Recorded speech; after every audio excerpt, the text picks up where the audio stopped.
Smart city અમદાવાદમાં સ્વાસ્થ્યનો એક નવો પડકાર એટલે કે લોકોમાં વિટામિન B12ની ગંભીર ઉણપનો મામલો સામે આવ્યો। ચાલુ વર્ષે અમદાવાદ કોર્પોરેશનના હેલ્થ સેન્ટરમાં 7,000થી વધુ ટેસ્ટ અને 14,300થી વધુ ઇન્જેક્શન નિઃશુલ્ક આપવામાં આવ્યા। ડોક્ટરો આનું મુખ્ય કારણ બદલાયેલી જીવનશૈલી અને ડાયાબિટીસની દવાઓને ગણાવી રહ્યા છે। જોઈએ આ વિશેષ અહેવાલમાં। અમદાવાદમાં વિટામિન B12ની કટોકટી, સ્વાસ્થ્ય કેન્દ્રોમાં દર્દીઓની લાગી ભીડ। વર્તમાન સમયમાં આધુનિક જીવનશૈલી અને બદલાયેલી ખાદ્ય આદતોના કારણે નાગરિકોમાં વિટામિન B12ની ઉણપ એક ગંભીર સ્વાસ્થ્ય પડકાર બની રહી છે। સ્માર્ટ સિટી અમદાવાદમાં પણ મોટી સંખ્યામાં લોકો આ સમસ્યાથી પીડાઈ રહ્યા છે, જેના કારણે અમદાવાદ મહાનગરપાલિકા સંચાલિત અર્બન હેલ્થ સેન્ટર્સ ખાતે B12ની સારવાર માટે નોંધપાત્ર ભીડ જોવા મળી રહી છે। ચાલુ વર્ષે એપ્રિલથી અત્યાર સુધીમાં મહાનગરપાલિકા દ્વારા 14,302 ઇન્જેક્શન આપવામાં આવ્યા છે, જે દર્શાવે છે કે આ વિટામિનની ઉણપ કેટલી વ્યાપક બની ગઈ છે। આ અર્બન હેલ્થ સેન્ટર્સ ખાતે દવાઓ અને ઇન્જેક્શન નિઃશુલ્ક ઉપલબ્ધ હોવાથી નાગરિકો આ સેવાનો લાભ લઈ રહ્યા છે। લેબ ટેકનિશિયન આનંદ ચૌહાણના જણાવ્યા અનુસાર ડોક્ટરો લોહીના ટેસ્ટ દ્વારા B12નું પ્રમાણ ચકાસીને સારવાર શરૂ કરે છે। B12 का जो डेफिशिएंसी रहती है ट्यूशन में पेशेंट ज़्यादातर डॉक्टर को दिखाते हैं, फिर वहाँ पर सर उनके सिम्टम्स देखते हैं, उनको क्या प्रॉब्लम है, फिर वहाँ से वो सर उनको डायग्नोसिस करते हैं कि जिसको B12 की कमी सर को लग रही है कि पेशेंट में कमी है तो उनको टेस्ट लिख के भेजते हैं। हम बेसिकली यहाँ पे उनका सैंपल कलेक्शन करते हैं और यहाँ पे ये मशीन दिया हुआ है जो B12 का यहाँ पे टेस्ट करते हैं हम लोग। हमारे पास उसकी किट रहती है और हम यहाँ पे लोडिंग करते हैं और उसका 1 घंटे के अंदर B12 का लिखा जाता है और वो देख के सर वहाँ पे डिसाइड करते हैं कि पेशेंट को डेफिशिएंसी है कि नहीं है। 1 घंटे में आ जाता है। 1 घंटे में उसका रिपोर्ट होता है। 1 घंटे મને ચક્કર આવે છે તો ડૉક્ટરે B12ના ઇન્જેક્શન લેવાનું કીધું, તો 6 દિવસ ઇન્જેક્શન લેવાના। એનાથી મતલબ કે ચક્કર આવે અને પેટ દુખાવો થાય, ઘૂંટણામાં અને શરીરમાં શ્વાસ લેવામાં તકલીફ પડે એવું। એટલે તમે પહેલી વાર ઇન્જેક્શન લેવા? પહેલી વાર છઠ્ઠી લખતી હતી ઇન્જેક્શન લેવાયો સાહેબે કીધું આ ઇન્જેક્શન લેશો તમારે અશક્તિ હશે, શક્તિ આવી છે શરીરમાં એટલે કોઈ પ્રોબ્લેમ થશે નહીં। વિટામિન B12ની ઉણપ અંગેના આંકડાકીય તારણો ચિંતાજનક સ્થિતિ દર્શાવે છે। ચાલુ વર્ષે કુલ 7,137 ટેસ્ટ કરવામાં આવ્યા છે, જેના પરિણામે 14,332 ઇન્જેક્શન આપવામાં આવ્યા છે। અર્બન હેલ્થ સેન્ટર્સમાં B12 ઇન્જેક્શનની સૌથી વધુ માંગ વટવા હેલ્થ સેન્ટર્સ ખાતે નોંધાઈ છે, જ્યાં 2,238 ઇન્જેક્શન આપવામાં આવ્યા છે। અન્ય ટોચના કેન્દ્રોમાં આપવામાં આવેલા ઇન્જેક્શનની વાત કરીએ તો નરોડા હેલ્થ સેન્ટરને 2,190, વસ્ત્રાલને 1,444, થલતેજને 1,433, ચાંદખેડાને 1,404 અને ફૈઝલનગરને 1,300 ઇન્જેક્શન આપવામાં આવ્યા છે। આ આંકડાઓ શહેરી વિસ્તારોમાં રહેતા લોકોની ખામયુક્ત જીવનશૈલી અને પોષણની કમી તરફ ધ્યાન દોરે છે।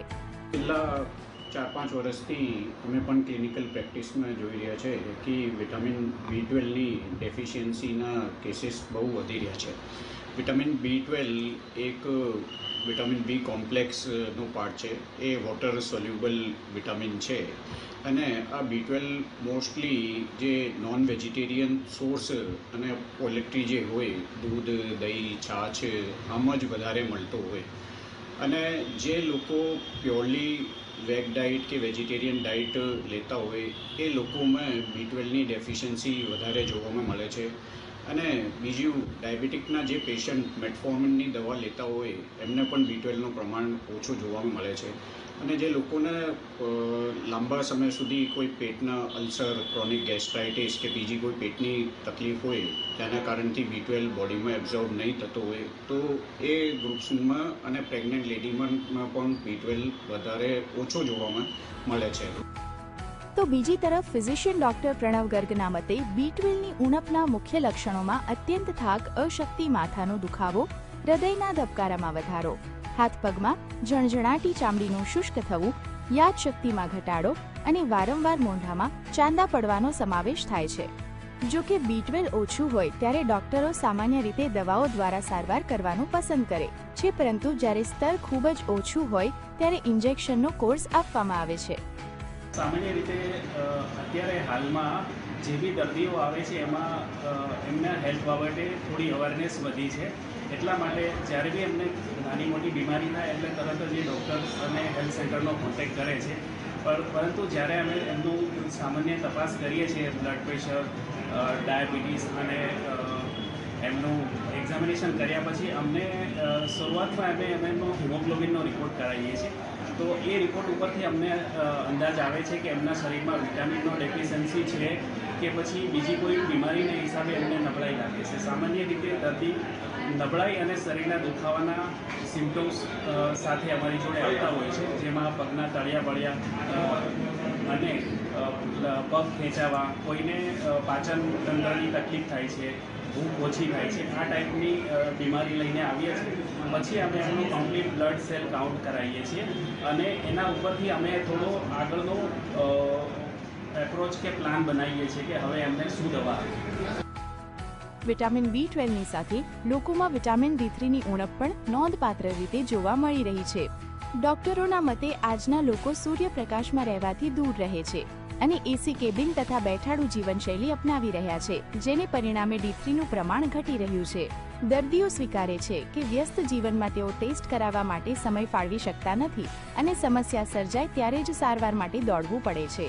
ડોક્ટરો ભારપૂર્વક ભલામણ કરે છે કે દરેક નાગરિકે સમયાંતરે બોડી ચેકઅપ કરાવવું જોઈએ, જેથી વિટામિનોની ઉણપનો સમયસર ખ્યાલ આવે અને ભવિષ્યની ગંભીર તકલીફોથી બચી શકાય. ઝલક અધ્યારું, GSTV, અમદાવાદ.